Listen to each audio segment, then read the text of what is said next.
10월 9일 월요일 새벽기도에 오신 여러분들을 주님의 이름으로 환영하고 축복합니다. 우리 이 시간 함께 기도하면서 주님 앞으로 나아가시겠습니다. 사랑의 하나님 아버지 감사합니다. 오늘도 우리에게 기도할 수 있는 마음을 허락하여 주시고 주님 앞에 나와 엎드려 하나님께 예배하고 기도하게 하시니 감사합니다. 우리의 마음을 다 아시는 주님께서 우리 마음을 돌아보시며 우리 마음속에 있는 기도의 제목들을 들으시며 하나님께서 응답하여 주시기를 기대하고 기도하는 마음으로 우리가 이 자리에 나왔습니다. 하나님께서 아시는 그 일들을 우리에게 행해 주실 때 우리가 주께서 행하신 일들에 대한 놀라운 감사의 고백으로 주님 앞에 나아갈 수 있게 되기를 소망합니다. 우리에게 휴일을 허락하여 주시고 주님께 집중할 수 있는 귀한 시간들, 가족에게 집중할 수 있는 귀한 시간들을 우리에게 허락하여 주시니 감사합니다. 오늘 하루의 삶 속에 주님께서 허락하시는 평안함이 있도록 주님 도와주시고 우리 가족들과 우리 이웃들과 함께 지내는 모든 시간들을 통해서 하나님께서 함께 하심을 경험할 수 있도록 주님 인도하여 주시옵소서. 모든 것을 주님께 의탁드리며 예수님의 이름으로 기도드립니다. 아멘. 오늘 우리에게 주시는 하나님의 말씀은 구약성경 민수기 18장 1절부터 7절까지의 말씀입니다. 민수기 18장 1절부터 7절까지의 말씀을 봉독하도록 하시겠습니다. 여호와께서 아론에게 이르시되 너와 네 아들들과 네 조상의 가문은 성소에 대한 죄를 함께 담당할 것이요 너와 네 아들들은 너희의 제사장 직분에 대한 죄를 함께 담당할 것이니라. 너는 네 형제 레위 지파 곧 네 조상의 지파를 데려다가 너와 함께 있게 하여 너와 네 아들들이 증거의 장막 앞에 있을 때 그들이 너를 돕게 하라. 레위인은 네 직무와 장막의 모든 직무를 지키려니와 성소의 기구와 제단에는 가까이 하지 못하리니 두렵건대 그들과 너희가 죽을까 하노라. 레위인은 너와 합동하여 장막의 모든 일과 회막의 직무를 다할 것이요 다른 사람은 너희에게 가까이 하지 못할 것이니라. 이와 같이 너희는 성소의 직무와 제단의 직무를 다하라. 그리하면 여호와의 진노가 다시는 이스라엘 자손에게 미치지 아니하리라. 보라, 내가 이스라엘 자손 중에서 너희의 형제 레위인을 택하여 내게 돌리고 너희에게 선물로 주어 회막의 일을 하게 하였나니 너와 네 아들들은 제단과 휘장 안의 모든 일에 대하여 제사장의 직분을 지켜 섬기라. 내가 제사장의 직분을 너희에게 선물로 주었은즉 거기 가까이 하는 외인은 죽임을 당할지니라. 아멘. 추수감사절 연휴 잘 보내고 계십니까? 오늘 여러 마트나 식당 쉬는 곳이 많더라고요. 한인마트, 한인식당은 거의 여는 것 같긴 한데요. 여러분 가족들과 함께 시간 보내시거나 이렇게 휴식 취하시면 좋을 것 같습니다. 민수기 18장에서 우리는 다시금 내러티브가 중단되고 율법이 나타나는 것을 보게 됩니다. 근데 이전의 율법과는 다르게 이번 18장의 율법은 앞의 내러티브와 밀접한 관련이 있습니다. 어제 주일 묵상 말씀에 해당하는 17장 12절 13절을 보시면 앞에 내러티브가 이렇게 끝나고 있습니다. 이스라엘 자손들이 모세에게 말하여 이르되 보소서 우리는 죽게 되었나이다. 망하게 되었나이다. 다 망하게 되었나이다. 가까이 나아가는 자 곧 여호와의 성막에 가까이 나아가는 자보다 죽사오니 우리가 다 망하여야 하리까. 그 1년의 반역 사건들이 끝나고 이제 드디어 이 원망의 아이콘들이었던 이스라엘 백성들이 조금 정신을 차렸습니다. 조금 차렸습니다. 정신을 차렸는데 또 약간 원망 비슷한 걸 하거든요. 이전만큼 세게는 아니지만 우리가 하나님께 나아가려고 할 때마다 죽습니다. 그럼 이제 우리 어떻게 해야 됩니까? 이렇게 이제 질문하는 장면입니다. 그리고 곧바로 내러티브가 연결되지는 않습니다만 아마도 이 질문에 대한 답으로서 오늘부터 내일 모레까지 우리가 보게 되는 이 18장의 율법이 주어지고 있는 것 같습니다. 하나님 앞에 어떻게 나아가느냐 하는 것이죠. 고라의 무리처럼 아무나 향로 들고 뽐내며 하나님 앞에 나아가지 말고 이렇게 나아가야 한다는 걸 알려주는 이제 율법인데요. 근데 보시면 이 말씀 뒤에 흐르고 있는 긴장이 있습니다. 혹시 말씀을 예민하게 들여다보신 분들은 민수기 전체를 통해서 두 집단 사이에 어떤 긴장이 가끔은 분명하게 가끔은 덜 분명하게 묘사되고 있는 것을 느끼셨을지도 모르겠습니다. 그 두 집단은 제사장 그룹과 레위인입니다.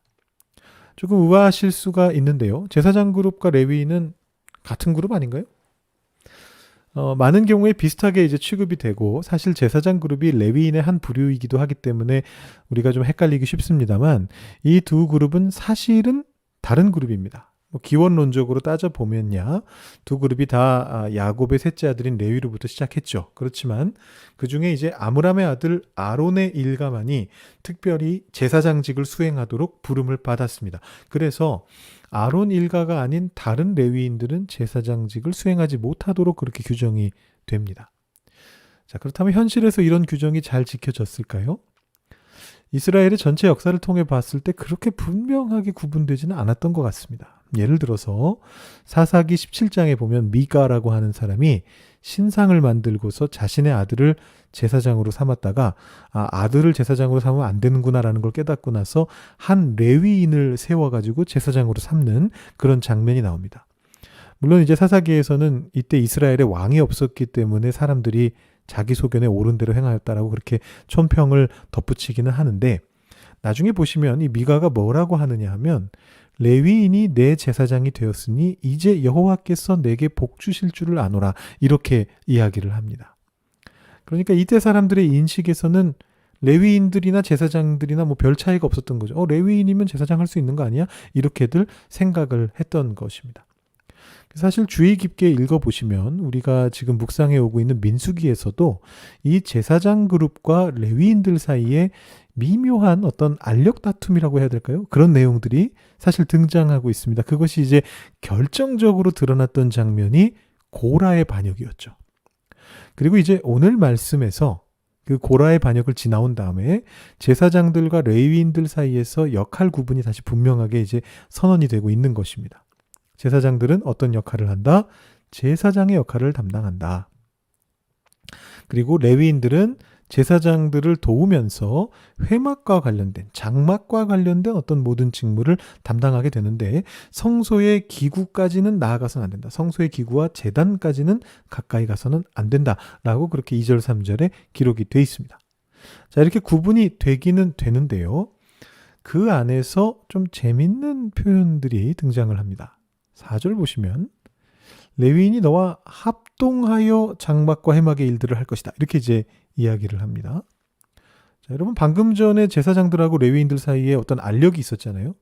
그래서 둘은 다르다, 이게 오늘 말씀의 핵심인 것 같은데, 제사장은 제사장 일을 하는 것이고 레위인은 레위인을 하는 것이다 라고 말하는 것이 핵심인 것 같은데, 거기에서 갑자기 합동하여라는 표현이 나옵니다. 이게 그냥 넘어갈 수 있는 뭐 일종의 그냥 수사적인 표현인가 보다, 이렇게 생각하실 수가 있는데요. 히브리어 원어를 사용하던 성경시대 사람들이라면 그렇게 생각하지 않았을 겁니다. 이 레위라고 하는 글자와 합동하다라는 글자가 같은 글자예요. 여러분, 이 레위라고 하는 이름 자체가 어떤 뜻이냐면 연합하다라는 의미가 있거든요. 사실 이것은 우리가 히브리어를 몰라도 성경을 주의 깊게 읽었다면, 그리고 기억을 하고 있다면 그 뜻을 눈치챌 수가 있습니다. 여러분, 창세기 29장의 사건 기억하십니까? 우리가 잘 아는 야곱 얘기 중에서 불쌍한 레아에 대한 이야기입니다. 야곱이 원래 라헬에게 반해서 외삼촌 라반을 위해서 7년을 일해주고 둘째 딸인 라헬하고 결혼하기를 했는데, 이 외삼촌이자 이제 장인이 될 라반이 어떻게 했습니까? 여러분 다 아시는 얘기죠. 라헬 대신에 레아를 밤에 신혼방에 밀어넣은 겁니다. 그래서 결과적으로 야곱이 레아와 라헬 두 사람 모두와 결혼을 했는데, 문제는 야곱이 처음부터 사랑했던 라헬만 계속 사랑했단 말입니다. 그래서 레아는 사랑받지 못했고, 하나님이 이것을 안타깝게 여기셔서 연속해서 아들을 넷을 낳게 하시는데, 그 이름들이 하나같이 이제 아들 낳았으니까 나 남편하고 잘 지낼 수 있겠지, 이런 얘기입니다. 기억나십니까? 창세기 29장 34절 말씀인데요. 이렇게 적혀 있죠. 새 아들을 낳았으니 내 남편이 지금부터 나와 연합하리로다 라고 하고 그 이름을 레위라 지었다, 이렇게 되어 있습니다. 여러분, 이것을 알고서 오늘 말씀을 보시면 느낌이 달라지는 겁니다. 레위인은, 연합이라고 하는 이름을 가지고 있는 레위인은 너와 연합해서 장막의 일들을 할 것이다. 그러니까 이 합동이라고 하는 것이, 연합이라고 하는 것이 엄청난 의미가 있는 것이죠. 자, 지금 제사장들과 어떤 알력 다툼을 하던 레위에게 하는 말입니다. 우리도 향로 들고 나갈 수 있지 않아? 재단까지? 라고 말하고 있는 레위에게 지금 하는 말인데, 싸울 것이 아니고 연합해야 된다. 너네 이름부터 연합이다. 함께 해야 된다. 그 마음이 중요하다. 이 얘기를 하고 있는 것이죠. 너희는 원래부터 연합하기 위해서 태어난 존재들이야. 이렇게 이야기하고 있는 것입니다. 여러분, 우리 교회의 올해 표가 무엇입니까? 한 해의 표를 이만큼 자주 이야기하고 강조했던 적도 별로 없는 것 같아요. 그래서 모두 기억하실 것 같은데, 우리 함께 주와 같이입니다. 우리 모두 함께 하자는 것이고, 그다음에 주와 같이에는 두 가지 의미가 있었습니다. 같이라는 말이 두 가지 뜻이 있으니까요. 주님과도 함께 해야 된다. with라는 의미가 있고, 또 like, 주님을 닮아가야 된다. 주와 같이 되어가야 된다. 이제 이런 의미가 있었습니다. 그래서 우리 모두 다 함께 주님과 동행하면서 주님을 닮아가자. 이것이 이제 올해 표였습니다. 여러분 잘 해오셨습니까? 이렇게 질문 드리면 부담스러우신 분도 계실 수가 있는데, 이 레위인들처럼 연합하는 겁니다. 함께 하는 것입니다. 그런데 이 함께함이라고 하는 것에는 사실은 책무가 따릅니다. 한 절 앞에 3절 보시면 이렇게 적혀 있습니다.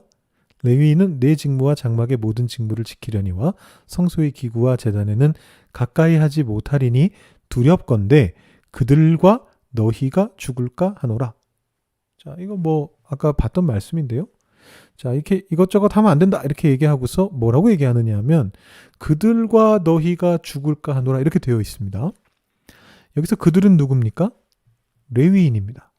너희는 누구죠? 아론 자손입니다. 제사장들이에요. 자, 레위인이 잘못하는데 제사장들도 함께 죽을 수 있다는 것입니다. 왜일까요? 연합했으니까. 하나가 됐으니까 책임도 함께 진다라는 것입니다. 그러니까 사실은 우리 함께 주와 같이 이 표어를 통해서 하나가 된 우리는 책임 또한 함께 지는 것입니다. 죄송합니다. 제가 미리 말씀드렸어야 되는데 연초에 여러분 우리 함께 하시면 책임도 같이 지셔야 됩니다. 제가 이 말씀을 드렸어야 되는데 하나됨만 너무 많이 강조한 것 같아요. 여러분 이미 발 들여 놓으셨죠? 그럼 이제 책임을 지셔야 되는 겁니다. 이 함께하면 책임도 같이 진다는 이런 상황을 얘기할 때 쓰는 관용어구가 있지 않습니까? 한 배를 탔다 이런 말이 있는데요. 여러분 우리는 결국 한 배를 탄 거거든요. 그 결과에 대한 책임을 우리 모두가 같이 지게 되는 것입니다. 이렇게 말씀하실 수 있을 것 같아요. 에이 목사님 아무리 그래도 다른 거 아닙니까? 앞에서 이끌고 가시는 교역자들이나 뭐 당회원들이나 재직 직분자들 책임이 더 큰 거 아니겠습니까? 제가 뭐 하나 되기 위해서 하는 일이라고는 새벽기도 가끔 클릭해서 듣는 일 정도인데, 아니면 뭐 부엌에 가끔 가서 열심히 하시는 분들 가끔 이렇게 도와드리는 정도인데, 그것도 아니면 뭐 주일 예배에 참여하고 그냥 헌금 꼬박꼬박 내는 뭐 그 정도인데 제가 우리 교회에 무슨 책임질 게 그렇게 많이 있겠어요? 이렇게 말씀하시는 분 계실 수 있을 것 같아요. 여러분 많지는 않더라도 책임은 지셔야 됩니다. 왜냐하면 교회는 어느 한 사람의 것이 아니라 우리 모두의 공동체이기 때문입니다. 이 공동체 안으로 들어오셨고 관여하셨다면 함께 책임을 지는 공동체의 구성원이 되시는 겁니다. 물론 너무 겁내지는 않으셔도 됩니다. 주님도 함께 하시잖아요. 우리 함께 주와 같이. 이 교회는 우리들의 공동체이면서 동시에 주님의 몸된 공동체이기도 하잖아요. 그러니까 주님도 책임을 같이 지실 것입니다. 오늘 말씀 6절 7절에 이렇게 적혀 있습니다. 보라 내가 이스라엘 자손 중에 너희의 형제 레위인을 택하여 내게 돌리고 너희에게 선물로 주어 회막의 일을 하게 하였으니, 쭉 얘기한 다음에 끝에 7절에도 이렇게 되어 있습니다. 너희에게 선물로 주었은즉, 하나님이 제사장도 마찬가지고 레위인들도 마찬가지고 직분을 선물로 주셨다. 그 말은 무슨 뜻이냐면 하나님이 책임지신다는 것이죠. 선물했으니까 내 알 바 아니다. 이러시지 않으신다라는 것입니다. 하나님께서 함께 하시면서 함께 책임을 지실 것입니다. 그렇지만 우리들 각자도 그 책임을 인식하고 있어야 된다는 것입니다. 그럴 때에 우리는 우리 공동체를 지킬 수 있고 우리 자신을 지킬 수 있고 동시에 우리 이웃과 동료들과 성도들을 지킬 수 있게 되는 것입니다. 5절 말씀 보시면 너희가 성소의 직무와 제단의 직무를 다하면 여호와의 진노가 다시는 이스라엘 자손에게 미치지 아니하리라. 우리가 우리의 직무를 각각 맡은 직무를 수행할 때 하나 되어서 연합해서 함께 함으로써 그 일들을 해나갈 때 어떤 일이 벌어지느냐? 우리 공동체를 지키게 되는 것이다 라는 말입니다. 오늘 말씀이 참 많은 것을 우리에게 생각하게 합니다. 직분자 선거를 앞두고 있다 보니까 직분자로서의 마음도 다시 돌아보게 하고요. 또 우리들 개개인이 교회를 얼마나 사랑하고 있는가, 교회의 상황들과 문제들과 비전과 미래와 소망에 대해서 우리가 얼마나 기도해야 하고 참여해야 하고 책임져야 하는가를 다시 생각해 보게 합니다. 여러분 각자의 자리에서 교회를 섬기시면서 연합하여 하나 되어 주님과 함께 책무를 나눠지시는 여러분들이 다 되실 수 있기를 바랍니다. 이 시간 기도하실 때 여러분 주일 광고 기억하시면서 직분자 선거 위에서 기도해 주시기 바랍니다. 오늘 말씀과 연결하시면서 새로 세워질 직분자들이 교회를 향하시는 하나님의 부름을 듣고 그 마음에 책임에 대한 의식과 미래를 향한 소망을 품을 수 있도록 중보해 주시고요. 또 직분자들뿐만이 아니라 우리들 각자가 이 직분자들에게만 모든 것을 맡겨버리고 책임을 회피하지 않고 각각의 자리에서 교회를 더 섬기면서 직분자들을 도울 수 있는 마음을 우리에게 달라고 그렇게 함께 기도하시고 개인적인 기도 제목 나누시고 오늘 기도에 마치시기 바랍니다. 기도하시겠습니다.